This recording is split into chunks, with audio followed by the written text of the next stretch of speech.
Good people, all this Christmas time, consider well and bear in mind what our good God for us has done in sending His beloved Son. With Mary holy we should pray to God with love on Christmas Day. In Bethlehem upon that morn there was a blessed Messiah born. Blessings for this time of Advent and Christmas. This carol from Wexford, Ireland, is one of the oldest known carols, and I sang it as the opening of my Christmas homily not long after being ordained. I did it at my hometown parish of Rothsay, New Brunswick. It speaks of God's goodness and the sending of the Son, the babe Jesus, and how we should seek to enter into Mary's joy in welcoming the child. Jesus, God's goodness, Mary's welcome. Boy, do we need these affirmations during this season of Advent and Christmas 2020 that will be unlike any other in recent memory. Much of what many of us cherish during this season needs to be adjusted depending on the COVID-19 restrictions in the part of the country where we live. What with social distancing, limited numbers for gatherings, restricted travel, the list goes on. Still, perhaps all of this is an invitation to simplify and to slow down our customary activities for this time of year so as to focus more fully on the true meaning of Jesus' coming and entering to the spirit of God's desire for peace on earth and goodwill to all people. We in the Jesuit family are so aware of our world's need, the world's need of people of goodwill and generosity.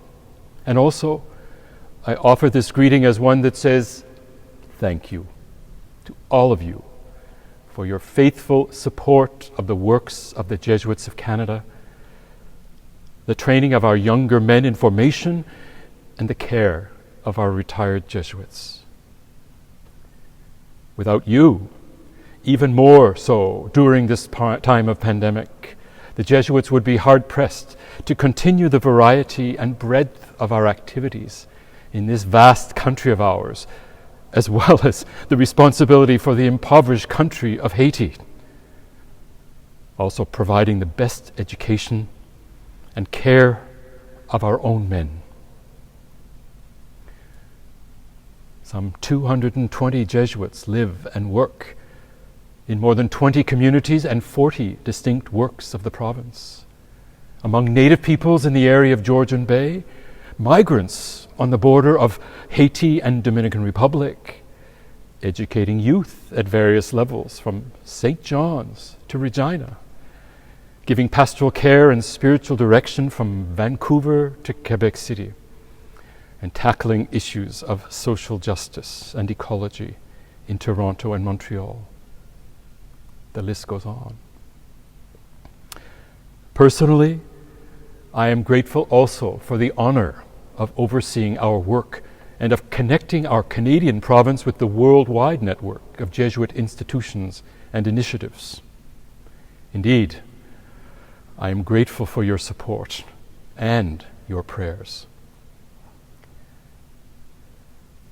My wish for all of you is that you, with Mary, meet the Christ child this Christmas, and that you receive the grace, the gift of God's generosity in your hearts, and as much as possible that you may find ways to share it with others.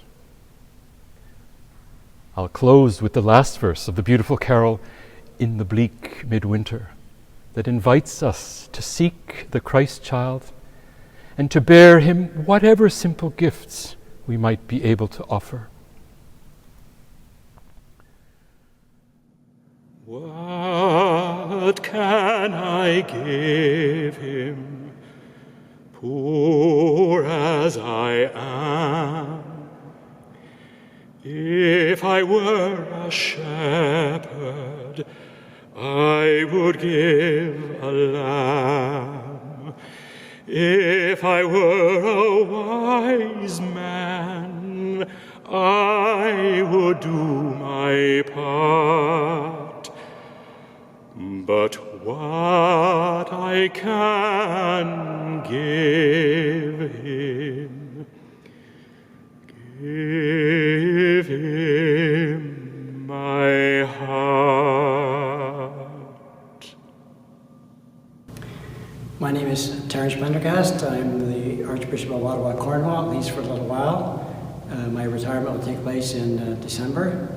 And I'm full of gratitude for that change in my life and looking forward to a new step in my service of the Lord, particularly with the Jesuit community, which I'll be closer associated with in the next little while. We are here in the chapel of the Diocesan Centre in Ottawa, Cornwall, in Ottawa itself. And we have a beautiful image up here which talks about the message of Advent and Christmas. It looks in tenebris lucet. The light shone in the darkness. Christ has come to us. He's the risen Lord, as you see in the image. He brings light to all of us. And it's important for us to remember that in this very difficult time of the COVID, in times of difficulty and inability to be with our loved ones. Nonetheless, the Lord is close to us and he wishes us to be full of joy.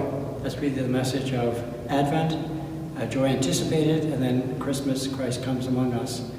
So even though there may be limitations in what we can do at Christmas time, I want to wish you all the very best for a blessed Advent and a very happy Christmas and New Year 2021, praying that it will be much brighter than the past year.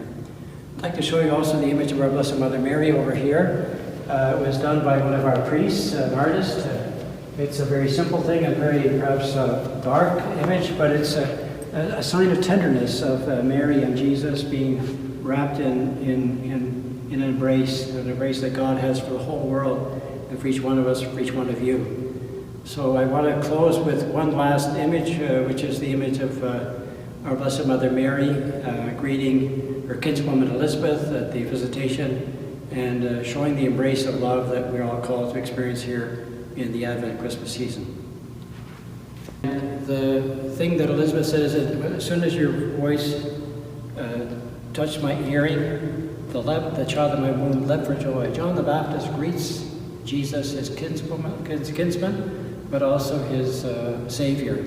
And that's really the mystery that we're celebrating here in Advent and also in Christmas. And I want to show you one more window, which is across the hall from here, across the aisle. It's the image of Mary giving thanks to God in the Magnificat. And this is a thought I'd like to leave you with today. It's the Magnificat of Mary. My soul magnifies the Lord. My spirit rejoices in God, my Savior, for he who is mighty has done great things in me.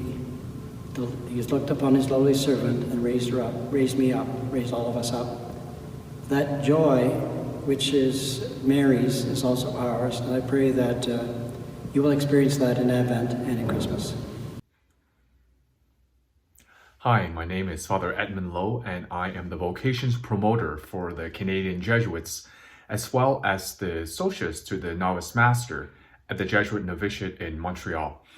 The pandemic has been difficult for many of us on so many levels. Despite all this, I, by the grace of God, have been able to continue with my work, both with young people and with the novices. And these would not be possible without your generous support and especially your prayers. My work in the vineyard of the Lord depends on your support, and I am deeply grateful for it. So, my friends, thank you very much, and let us continue to journey together during the season of Advent with hope that the coming of our Savior will renew and refresh our hearts. May God bless you richly. Dear friends in the Lord, my name is Eric Sorensen. I'm a Jesuit scholastic studying theology at Regis College in Toronto. In this Advent season, one of the themes that we often hear about is hope. That is a challenging theme this year to hear about. We're in the midst of this pandemic, and hope seems a long way off for a lot of us. But I'd like to share with you a little story of hope, to demonstrate how that hope is still present, even in the midst of these troubling times. So back in May, as many of you may know, there was a COVID outbreak at our infirmary in Pickering, and many of our elderly Jesuits there contracted the virus, and many of them died. I was blessed enough to be one of the Jesuits who was asked to go there and help care for these men during this time. And it was a challenging experience being with these sick Jesuit brothers of mine. And it was one thing to care for them, but it was also another thing just to be with them as they passed away. And I was blessed to be able to do that because we recognized, those of us who were there, that this wasn't an opportunity that many other people were getting. Many people, many families couldn't be with their loved ones as they passed away. But we were lucky enough to be there with our Jesuit brothers, and for that we were truly blessed. But in the midst of this challenging experience, there was one thing that kept us going, and that was hope. And where did that hope come from?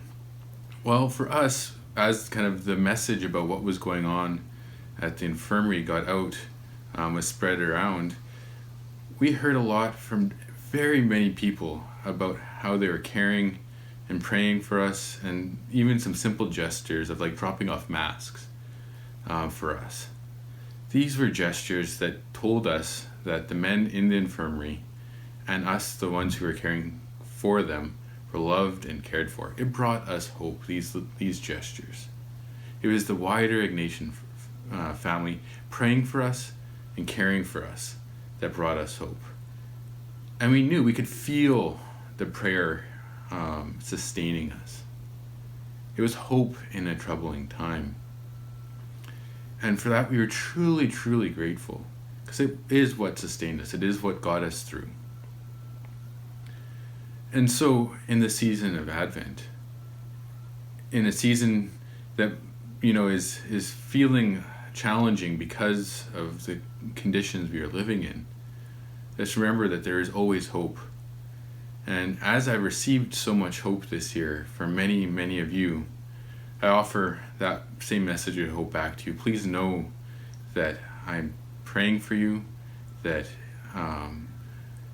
there is hope, that there is care out there in the world, and that as we wait for this Christmas time to come upon us, Christ does bring hope. He is the Prince of Peace. So let's continue to share this hope with one another. Let's continue to share this love of the Prince of Peace with one another, especially in this challenging year. Thank you.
ex gratiae occorruptamus, carmina letitiae devodere damus.